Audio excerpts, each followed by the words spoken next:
దానికి రైతే వెన్నెముక అంటారు కదా. అంచేత సరిగ్గా నిలబడ్డం చేత కాని నన్ను వెన్నెముక అని కూడా పిలవచ్చు. మా కడుపులు కాలుతున్నా పర్వాలేదు, దేశంలోని జనాలు ఖాళీ కడుపుతో ఉండకూడదని మా శ్రమని దానం చేస్తాం కదా బాబు. అంచేత మమ్మల్ని అన్నదాత అని పిలిచినా పలుకుతాం బాబు.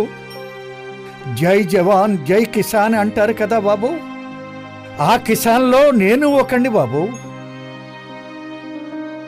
ఆ జవాను రక్తం ధారపోసి దేశాన్ని రక్షిస్తే ఈ కిసాన్లు రక్తం ధారపోసి దేశం ఆకలి తీర్చుతారు బాబు. కానీ విచిత్రం ఏమిటంటే బాబు, దేశాన్ని రక్షించే జవాన్కి రక్షణ ఉండదు, దేశం ఆకలి తీర్చే కిసాన్లకి 2 పూట్ల తిండి ఉండదు.